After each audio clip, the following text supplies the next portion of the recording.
1996 until 1998, he served as the Director of Assurance and Quality Control at Patel.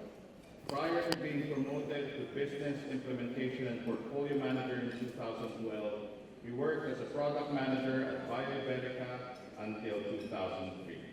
Beginning in 2012 and continuing until 2021, he was Bio-Iberica's Director of Animal Nutrition, currently the Director at NutriBiogenics.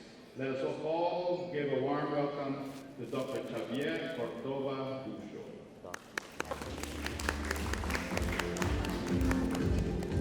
Yes, okay.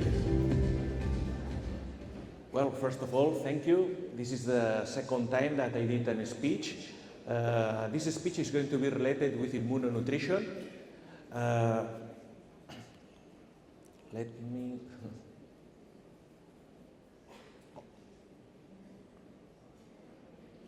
to go... No. Okay, this speech is going to be related with immunonutrition. Well, what is immunonutrition? Here there is a fast definition. Is the way how the feed could modulate the action of the immune system. During this speech, we are going to see 3 points. The first point is basic concept of the immune system. Excuse me, it's going to be tedious, but we need to see this part if you want to understand a little bit how to work with immunonutrition. Then the second part will be related with some types of immunonutrients that some of them you are using already in your formulas, but you are going to know how they are working. And finally, we are going to put a very fast example. Well, basic concepts of immunonutrition. I introduce this cell, macrophages. There are several cells of the immune system, but we are going to speak about 3 that are going to be enough to understand the basic concepts of immunonutrition. This is the macrophage. There are 3 types of macrophages. Macrophages type 0 that are undifferentiated macrophages that are transformed in macrophages type 1 or macrophages type 2. All it depends about the need of the body. What are macrophages type 1? Macrophages that are killing virus, are killing cells infected by virus and even tumors. Therefore, are machine killers. They are dealing directly with the virus. We have macrophages type 2 that once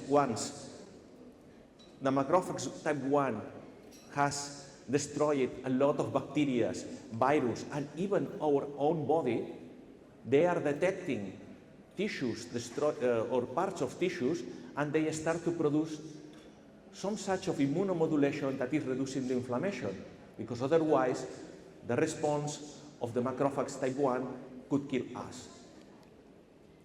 Basophils, just I inform you that these types of cells are important because are the cells that are stopping the action of the response of macrophage type 1 and permits the response of the macrophage type 2. Lymphocytes are the orchestra directors. There are different types of lymphocytes T. The lymphocytes type Th1 or T helper 1 are the lymphocytes that are responsible of the response Th1, remember, destroying virus, destroying bacteria, and inflammatory. Inflammatory because the inflammation is good to attract new immune cells to where is the battle. Lymphocytes Th2 are a type of lymphocytes that are promoting the answer of the macrophage type 2, remember, anti-inflammatory.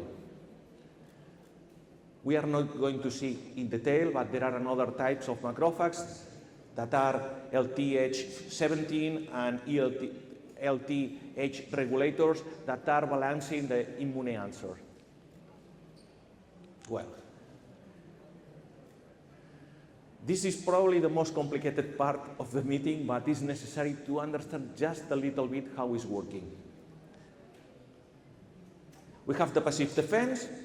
The passive defense in the body is the skin, the chlorhydric acid of the stomach, etc. that are killing or is like a wall against pathogenic bacteria or virus. Then we have the active defense system. First of all, the innate immune response. And the innate immune response are made by macrophages type 1, remember, and other cells. And what are doing these types of macrophages type 1? They are killing the bacteria basically with phagocytosis, and reactive oxygen species, oxidative stress. Is good, is bad? For this action, is good. And these types of cells, macrophages type 1, they are producing interleukin 12, TNF-alpha, interleukin 6, and interleukin 1b. Why this is important to know it? Because all these types of cytokines are pro-inflammatory cytokines, except interleukin 12, that is activating basically lymphocytes CD4, Th1, that are producing then, and probably a lot of people of you, they know this concept, they are producing interferon. The interferon is producing a positive feedback with the macrophage type 1, and then the response type 1 are killing in a perfect harmony any infection during the first steps of the infection. Moreover, this interferon gamma is doing another thing, is blocking the basophils, and you are going to know why. Then this response also is producing interleukin 2 that are stimulating the cytotoxic lymphocytes T, but this is another history. In which consists the response Th2? Consists in when the response 1 is destroying a lot of bacteria, but start to destroy the body. Remember the pro-inflammatory cytokines. There are macrophages type 2 that are detecting this destruction. And when they detect this destruction, are activated. And are activated in a very special way, producing interleukin 10, anti-inflammatory or anti-inflammatory interleukin, stopping the response type 1. Why? Because if we don't stop this response is going to kill the body. And then, and probably you know better this response for this action, the response Th2 is the responsible to produce antibodies, stimulating lymphocytes B. Antibodies are coming later. First of all, you need to keep the virus with the response Th1, and then we have the response Th2 that is reducing the inflammation and producing antibodies that are going to protect the animals against the reinfection. Okay? I promise you that this is the most difficult part of the speech.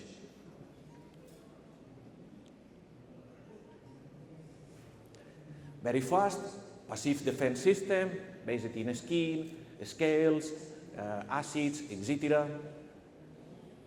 Response Th1, as I say excuse me, it's not advancing. Okay, fast is killing the infections from the first step, very aggressive, and are producing inflammation.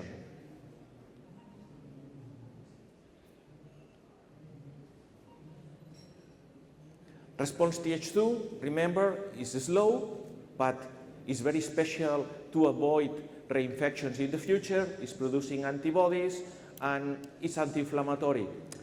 Well, it's anti-inflammatory, but there is one type of inflammation that is the inflammation produced by this response. That is not a real inflammation. It's a type of reaction that is producing exudates and fibrinogens. And this is the reason why this response is related with allergies. What happens if there is an excess of Th1 response? Excuse me.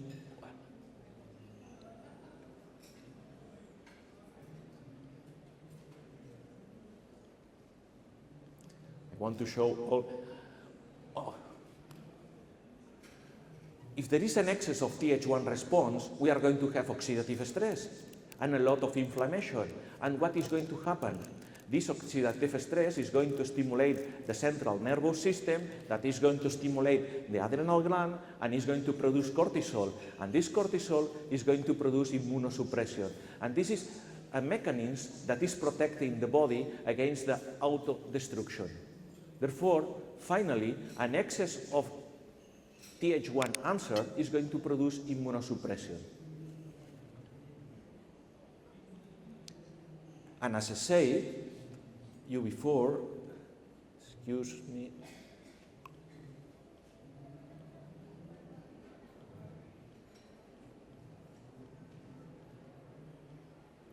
the excess of Th2 response is going to produce some such of anti-inflammatory effect, but also could give some type of responses that are very related with allergenic responses. Therefore, it's not also good to have an excess of or an early Th2 response. Another important thing is that if you accelerate the Th2 response, the antibodies that are going to produce the lymphocytes are going to be immature antibodies, antibodies ADE. And this type of antibodies are doing a very bad response in the body. What is desirable? Balance. One thing that is sure, always we need controlled oxidative stress. And balance, well, it depends of the disease, and it depends on the situation of the animal. There is not a clear answer, and now you are going to see why.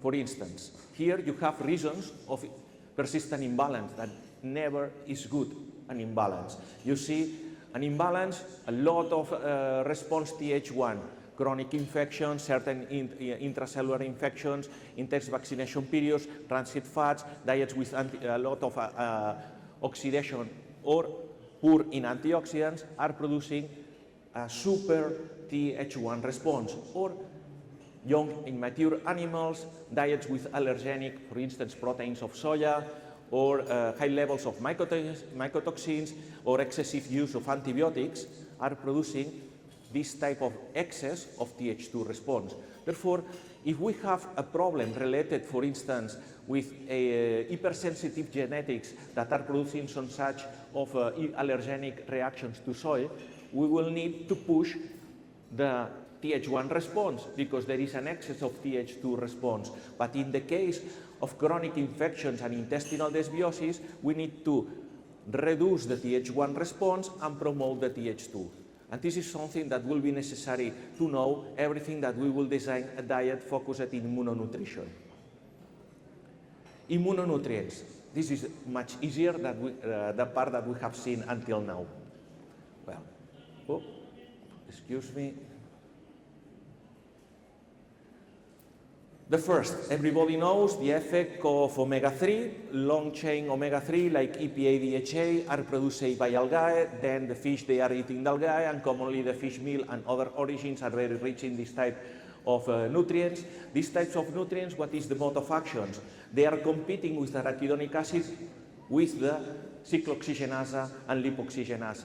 These type of enzymes are producing pro-inflammatory cytokines. If you are giving a nutrient that is producing less pro-inflammatory cytokines like DHA and EPA, what is going to happen? We are going to reduce the Th1 and Th2 response, therefore reduce the activity of the immune system when there is an excess. It's good, yes, are good products, especially in young animals, to avoid allergies or when there is an excess of infections in the animals. Only there is one thing that we need to keep in mind. Be careful with the rancidity of these fats, because are fats that has a lot of trends to be rancid. Well-balanced free nucleotides. It's one of the best immunonutrients, are obtained commonly from yeast extracts concentrated with hydrolysis. What they are doing? They are pushing the Th2, Th1, and even the regulating response. Why? Because their action is commonly related with the multiplication of the immune cells that are demanded in the moment. If the body is demanding Th2 or cells, are going to help to this answer. Or if the body is demanding Th1 cells, they are going to help to this response. Keep in mind with these products only one thing. Always that somebody offers these products, you need to ask what is the concentration, what is the balance of purine and pyrimidinic nucleotides, and always must be free nucleotides because nucleic acids, they show a very poor absorption. Beta-glucans. Beta-glucans is a super stimulator of Th1 response. Why? You see here in this graphic.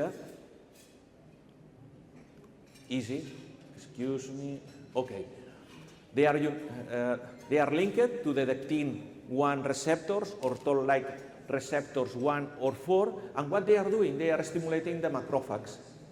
And the macrophages, when are stimulated, especially macrophages type 1, what they are doing? They are transformed in killing machines.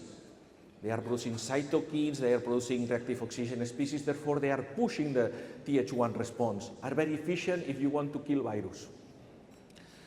Advantage are fast and strong, but keep in mind, it's very important the initial purification. What does it mean? Always that they are offering a diet with these products, you need to ask, what was the initial purification of these products? If the initial purification was very high, it means that these products are activated. If not, the activation will be almost zero. This is a typical question that you need to ask. Phytogenics. There are several types of phytogenics and with a lot of types of actions. Are very safe, keep in mind, are slow, they show a high variability, are necessary high doses, but if you surpass certain doses could produce irritation in the intestinal tract, and they show very low stability. For this reason, just I recommend one thing. If you are working with this type of products, ask capsulated phytogenics.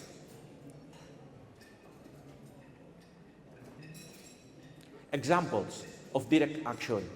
Curcumin, for instance, as you have seen, it's anti-inflammatory product because it's reducing TNF-alpha, interleukin-6, or is increasing the interleukin-10. Or you have, for instance, here carvacrol. That carvacrol is promoting the response Th1, increasing interferon gamma. Examples of indirect action. You have here curcumin, because it has a direct action and indirect action. How is the indirect action? It's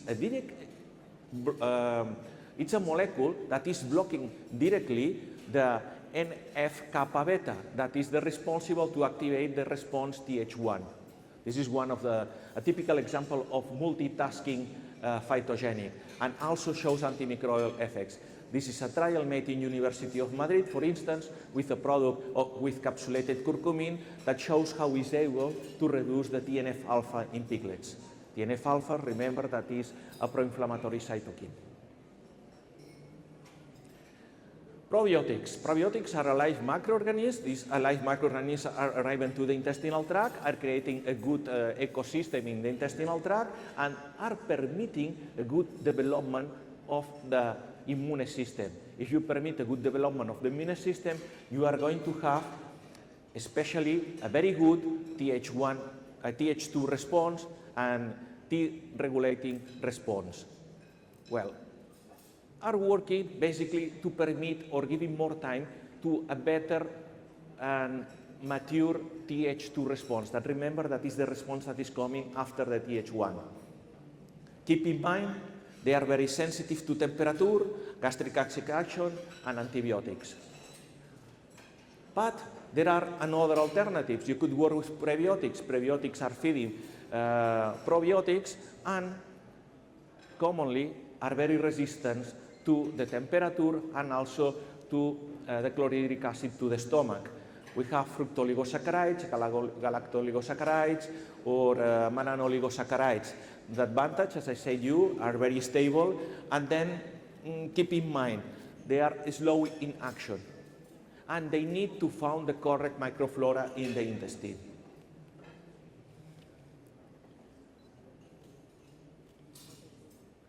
Postbiotics are the molecules that are producing the saprofit microflora to control the pathogenic bacteria.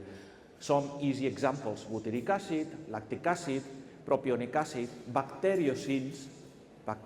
For the reason sometimes there are products that are very rich in postbiotics and they don't know why, because presently there is not a well-known list of bacteriocins, but a lot of them they have bacteriocins or new generation fermentation metabolites that they have several types of actions.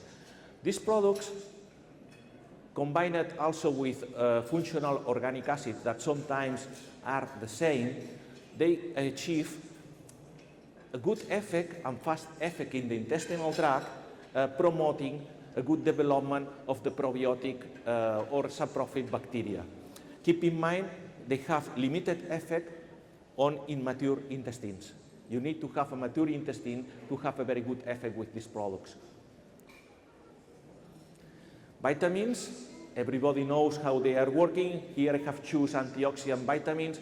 Commonly, vitamins are reducing oxidative stress. The most famous, probably, and one of the best known vitamin is the vitamin E. That is the vitamin that is at the end of the metabolic pathways to control the natural oxidative stress of the cell. But this is something that I want to remark, that the most important antioxidant molecules in the body are not vitamins, are proteins, like superoxide dismutase, glutathione peroxidase, etc. One example is selenium. Selenium is not working like an antioxidant, but is a cofactor that is making the glutathione peroxidase works.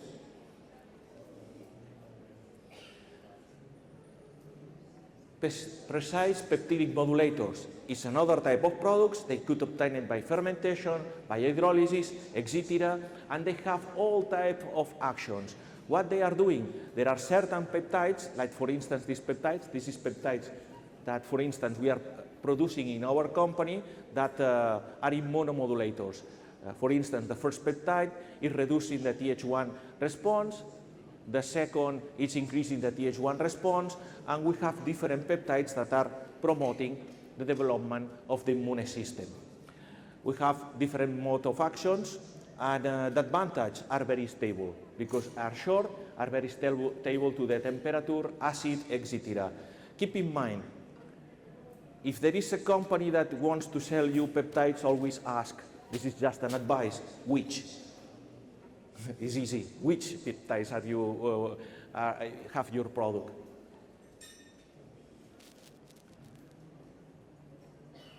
This is a trial made in the Philippines with chicks that shows how these peptides they could promote the development of the intestine or the immune system. And this is a trial in piglets that shows how these peptides compared with a regular hydrolyzed protein without these peptides, it's improving the breech daily gain of the piglets. This is just to compare a regular hydrolyzed protein and a hydrolyzed protein with biotic peptides. To conclude, the effect of immunonutrient is not fixed. It depends on the immune environment and which acts. Its behavior is adaptive, not linear. Therefore, the action or what are you needing in your diets, it depends about the situation of the piglets and the situation of the farm. To finish, this is a practical example, developing an immunonutrient, for instance, against PRRS. Very fast, what is PRRS? This is a type of virus disease, very similar to African swine fever, but softer, obviously, that is affecting the immune system because it's infecting the macrophages type 2 because they have a special receptor, then manipulate macrophages type 2 to produce anti-inflammatory cytokine. It's producing a type of cytokine that is inactivating the Th1 response, that is the responsible to kill the virus. Looks like a very intelligent action, but also is doing something that is not usual in macrophages type 2.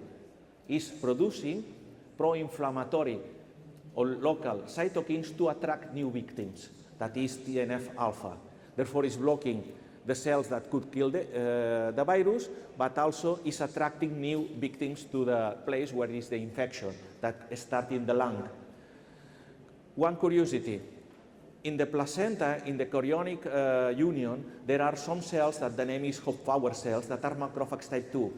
The action of these cells, why we have these cells in the placenta, the action is reduce the inflammation in order that the body of the female don't reject the fetus. Therefore, are anti-inflammatory, but are macrophages type 2, therefore are victims for this virus. What happens? Easily, the virus infects these cells, and then what happens is producing abortions and is killing the fetus and is producing newborn weak piglets. How to deal with this virus? We need to deal with oxidative stress and inflammation. We need a stimulation of Th1 response to kill the virus. We need repair the tissues that has been damaged. We need inhibit the viral replication, and remember the placenta and the infection of the placenta. When the virus infects placenta, affects the transport of oxygen to the placenta, is producing hypoxia, and then we have weak piglets or dead piglets. Therefore, we need to deal with this hypoxia, because the hypoxia is producing oxidative stress. Now, it's long to explain how, but believe me, it's producing oxidative stress. How develop a product? Well, we work with 3 types of postbiotics. Very fast.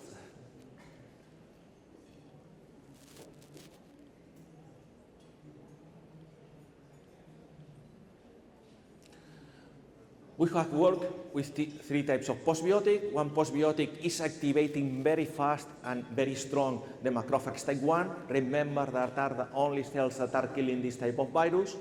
Second, we have a postbiotic that is repairing the tissues that has suffered any damage. This is the way to avoid that this virus infect the rest of the body easily. Also, postbiotic 2, it's improving the antioxidant capacity of the body, therefore it's permitting during more time the Th1 response, but without any immunosuppression. And finally, we have the postbiotic 3, that is our last development in our company, that is a postbiotic that is increasing the cytochromes in the mitochondria of the cells and makes the cells more resistant to the hypoxia. What does it mean? In the case of the piglets, we are protecting the piglets, the fetus in the placenta, against the hypoxia. And we are, after to supply the product, we will have newborn piglets stronger than animals that haven't received this product. Examples, this is trials made in a research center in Spain with 2,500 sows farm. The first graphica is winter of 2024, outbreak of Pierce virus, commonly affects the farm, and then slowly it reduces the abortions. This is 2025, we have an outbreak of Pierce. We have 2 weeks of delay because we need to produce the feed, arrive to the farm and supply the product, but once we supply the product, the abortions arrives to the correct levels just in 1 week. Pig mortality. This is the pig mortality of the animals. You see that the piglets shows during the first outbreak a little bit softer, how we have 20% of mortality, and then slowly we are continuing with the mortality because there are reinfections in the farm. When we supply our product, 2 weeks, we arrive 2 weeks of delay, but just in 1 week it's able to reduce, for instance, the mortality of the piglets to regular levels. Oh, excuse me, there is one more. Abortions. Live-born piglets, the same. It's producing in 2024 with any treatment a lot of mortality in the piglets, newborn piglets, but when you supply the product, you solve the product very fast. Well, this is how the example how we have developed a product, an immunonutrient to deal with a very hard disease, for instance, now in Spain. That is the Pierce strain Rosalia. That is probably one of the most harmful strains of Pierce virus. Well, Salamat po, excuse me. Well, it's finished. Salamat po.